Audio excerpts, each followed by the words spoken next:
नमस्कार मंडळी. लग्नानंतर होईलच प्रेमच्या आजच्या भागात आपण पाहणार आहोत. सगळे नाश्ता करायला बसलेले असतात तेव्हा मानिनी काकू नंदिनीला आणि काव्याला अंगारा लावत असते. तेव्हा विक्रम काका सांगतात, वा वा मानिनी, अतिउत्तम. बाळांना वाढवण्यासाठी सायंटिफिक अप्रोच बरोबर हा असा भाबडेपणाचा सुद्धा उपचार केला पाहिजे हां, पण त्यासाठी अशी आजी घरात असली पाहिजे. तेव्हा मानिनी काकू सांगतात, हो बरोबर आहे, पण त्या आजीला बरं वाटावं म्हणून आजोबांनी सुद्धा घरात असायला हवं. तर पार्थ म्हणतो, सिक्सर.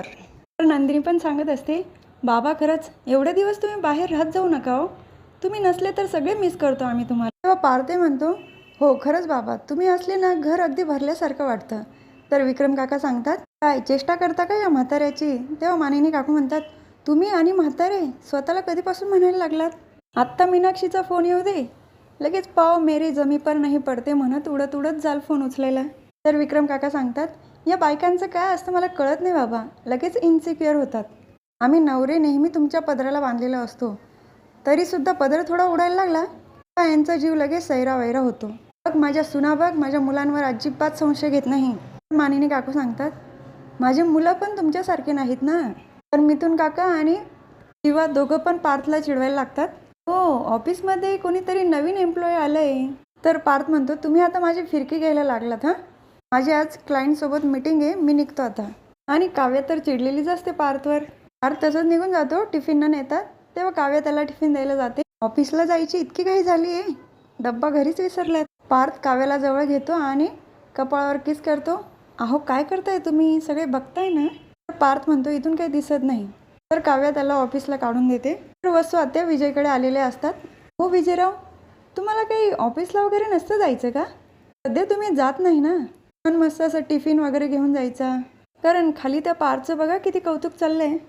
विजय सांगतो, मी तशी टीम नेमलेली आहे ना, मी घरी जरी असलो तरी माझं काम सगळं होतं. तर वसू आत्या सांगतात, माझी अशी इच्छा आहे की या वर्षीचं बेस्ट आर्किटेक्ट अवॉर्ड तुम्हालाच मिळायला पाहिजे. तर विजयला ठसका लागतो. वसू आत्या म्हणतात, थांबा थांबा मी पाणी आणते. तिथे ज्यूसचा ग्लास असतो, तो ज्यूस पितो. बरं मी काय म्हणत होती, या वर्षीचा अवॉर्ड तुम्हालाच मिळेल ना, असेल हां तुमच्यासोबत, मी छान स्टेजवर घेऊन ते अवॉर्ड घ्याल तेव्हा भारी वाटेल ना सगळं. तेव्हा विजय पण मान हलवून हो म्हणतो. बरं ठीक आहे, मी जाऊन आली हां, रम्याला फोन करून सांगते हे सगळं. वसू आत्या तिथून निघून जातात. काव्या परत डायनिंग टेबलजवळ येते तेव्हा जीवा नंदिनीला सांगतो, नंदिनी मला पण उशीर होतोय, पटकन माझा डब्बा दे. काव्या सांगते, आज डब्बा नंदिनी ताई नाही तर मी देणार तुझा, पण आज डब्याला आहे मटन बिर्याणी. मटन बिर्याणीचं नाव ऐकल्यानंतर जीवाच्या तर तोंडाला पाणीच येतं. नंदिनी सांगते, अरे वा काव्या, तू प्रेग्नेंट असताना आईचा अभ्यास पण करते, तुझ्या बाळालाही सांभाळते आणि उत्तम प्रकारे घरसुद्धा सांभाळते. तेव्हा काव्या सांगते, अगं ताई, मी तर तुझं कौतुक केलं पाहिजे, या सगळ्या गोष्टी तू पण करते ना, आणि तू सुद्धा प्रेग्नेंट आहे. तर नंदिनी पण थोडी नाराज होते आणि जीवा पण. बरं मी आलीच हां, किचनमध्ये खूप राडा पडला आहे, करून घेते. तर मिथुन काका म्हणतात, थांब थांब मी पण येतो मदतीला. दोघंही किचनमध्ये निघून जातात. तर जीवा सांगतो, मटन बिर्याणीचं नाव ऐकल्यानंतर मला आता असं वाटेल कधी एकदा टिफिन खातोय. तर विक्रम काका जीवाला सांगत असतात, पण जीवा लक्षात ठेव हां, तुला आज एका क्लायंटला नाही तर 2 क्लायंटला भेटायचं आहे. पाळणाघराच्या साईडचं काय झालं, तू तिथे व्हिजिट दिली नाही का.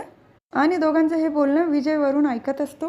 तर जीवा सांगतो, हो ठीक आहे बाबा, मी आज जाऊन येतो. तेव्हा विक्रम काका सांगतात, जीवा आपल्या क्लायंटकडे लक्ष ठेव बरं का, नाहीतर काही माणसं आहेत आपल्यावर लक्ष ठेवणारे, बरेचसे तर घरातच येऊन बसले आपल्या वाईटावर उठलेले. तर विजयचा हा टोमणा लक्षात येतो. जीवा साईट व्हिजिट करायला गेला नाही म्हणजे नक्कीच काहीतरी प्रॉब्लेम असेल, शोधून काढायला पाहिजे. विजय रूममध्ये आल्यानंतर फोन करतो, काम तुझं उत्तम सुरू आहे, आता पुढचा गेअर टाक तू, काही अडचण वाटली तर मी आहेच ना, पण एक लक्षात ठेव, या महिन्याच्या अखेरपर्यंत हे टार्गेट कंप्लीट झालंच पाहिजे. वसू आत्या विजयचं बोलणं ऐकत असतात दरवाजाजवळ उभं राहून. तेव्हा त्या म्हणतात, कुठलं टार्गेट. विजय तर 1 मिनिटासाठी जरा वचकतो, अहो ते आमचं कंपनीचं टार्गेट. वसू आत्या म्हणतात, अच्छा कंपनीचं टार्गेट काय. फोन तिथेच चार्जिंगला लावून विजय निघून जातो. तर वसू आत्या विचार करत असतात, हा माणूस जरा विचित्र वागतोय, बऱ्याच गोष्टी लपवायला लागला आता, त्याच्यावर बारीक लक्ष ठेवायला पाहिजे.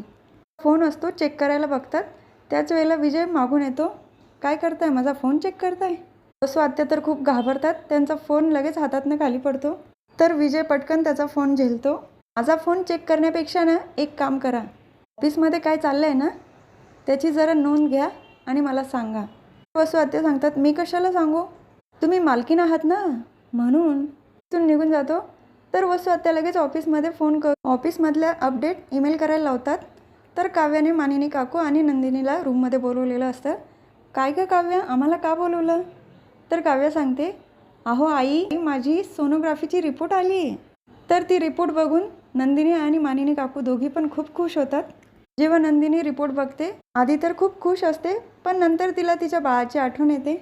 तर मानिनी काकू काव्याला मिठी मारत असतात आणि नंदिनीला सांगतात, नंदिनी, तुझे पण रिपोर्ट आले असतील ना, ते कुठे, तू दाखवलेच नाही.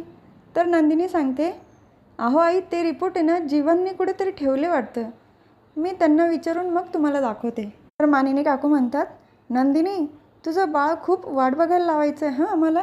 तर काव्या सांगते, अहो आई, असं काय म्हणतात? तर मानिनी काकू सांगतात, त्या दिवशी पण सोनोग्राफीसाठी आम्ही मध्ये गेलो, पण बघताच नाही आलं, बाहेर काढून दिलं आम्हाला. मला त्या बाळाला बघायचं आहे, पण ते बाळ टुकटुक करतंय. तर नंदिनी मनातच विचार करते, आता हे बाळ, प्रेग्नेन्सी रिपोर्ट कुठून आणू मी? त्यानंतर रूममध्ये चाललेली असते नंदिनी. तर आशा मागून आवाज देते, नंदिनी ताई, तुमचा ड्रेस धुवायला घेऊ का? तेव्हा तो पिंक कलरचा ड्रेस बघितल्यानंतर नंदिनीला परत तो दिवस आठवतो ज्या दिवशी तिचं मिसकॅरेज झालं. तिचा ड्रेस धुवायला देते आणि रूममध्ये जाते. तेव्हा एक पॉकेट खाली पडतं आणि आशा नंदिनीला आवाज देऊन घेते, नंदिनी ताई, हे पॉकेट जीवादादांचं आहे का? तेव्हा नंदिनीच्या लक्षात येतं की हे पॉकेट घरात कोणाचंच नाही आहे. ती उघडून बघणार त्याच वेळेला तिथे विजय येतो आणि तिच्या हातातनं हिसकावून घेतो. आशाला म्हणतो, कपडे धुवायचं काम आहे ना तुझं, जा तुझं काम कर. तेव्हा नंदिनी त्याला थांबवते, विजय, तू नाही सांगायचं कोणी काय काम करायचं ते. तर विजय म्हणतो, दुसऱ्याच्या वॉयलेटमध्ये डोकावू नये, एवढं साधं कळत नाही तुला, आणि तू हे मला सांगतेस? ज्या माणसांना स्वतःच्या लाईफमधली सिक्रेट लपवता येत नाही त्यांनी दुसऱ्याच्या आयुष्यामध्ये डोकावू नये. नंदिनी सांगते, माझ्या आयुष्यामध्ये असं कुठलंही सिक्रेट नाही जे मी कोणापासून लपवलं आहे. तर विजय सांगतो, जे आपण बोलतो आणि जी आपली रिॲलिटी आहे या दोघांमध्ये जेव्हा तफावत असते ना, तर माणसाने थोडं जपून बोलावं. तर नंदिनी त्याला सांगते, तो माझा प्रश्न आहे. तेव्हा विजय म्हणतो, पण मी एकच सांगतो, सगळ्यात मोठा मास्टर माइंड काळ आहे, फक्त काळ, काळापुढे कोणाचंच चालत नाही. तर नंदिनीला मानिनी काकू आवाज देतात. नंदिनी पटपट जिना उतरते. तर विजयला थोडा डाऊट येतो, नंदिनी जर 2 महिन्याची प्रेग्नेंट आहे तर ती लहान मुलीसारखी एवढी पटापट कसं जिना उतरू शकते? शोधावं लागेल, इंटरेस्टिंग. तर पारच्या ऑफिसमध्ये लंच टाईम झालेला असतो. मला काव्याने दिलेल्या टिफिनची आठवण येते. अजून दिव्या कशा आल्या नाही? नको, मी आज एकटाच डब्बा खातो. दिव्या मिसळपाव घेऊन आलेली असते. पार तिला सांगतो, मला आज थोडं काम आहे, तेव्हा तुम्ही ऑफिस कलिग्सबरोबर डब्बा खाऊ शकता. दिव्याला तिथून काढून देतो.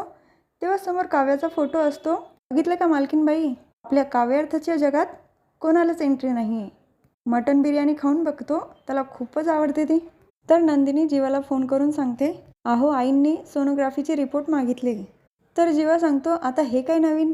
तर नंदिनी पण सांगते, बघाय ना, आधी काव्या बाइंडिंगचं पुस्तक मागत होती आणि आता आई सोनोग्राफी रिपोर्ट मागताय. नियती पण काय खेळ खेळते काय माहिती आपल्याबरोबर. मला तर काहीच कळत नाही काय करावं ते. तेव्हा जीवा सांगतो, तू अजिबात टेन्शन घेऊ नको, मी बघतो काय करायचं ते. फोन ठेवल्यानंतर म्हणतो, आज मी साईटवर काही जात नाही, आधी मला सोनोग्राफी रिपोर्टबद्दल काहीतरी बघावं लागेल. तर हा भाग इथेच संपतो. पुढील भागात बघायला मिळतं की वसू आत्या नंदिनीला म्हणत असतात, हे नंदिनीचं बाळ कसं होईल काय माहिती. तर काव्या चिडूनच म्हणते, नंदिनी ताईबद्दल आणि तिच्या बाळाबद्दल एक जरी शब्द बोललात ना तर गाठ माझ्याशी आहे.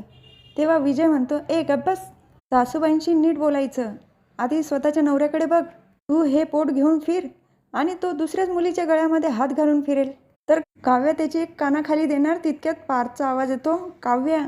ती वळून बघते तर पार्थला काहीतरी झालेलं असतं आणि दिव्या त्याला घेऊन आलेली असते. म्हणजेच पार्थचा हात दिव्याच्या गळ्यात असतो.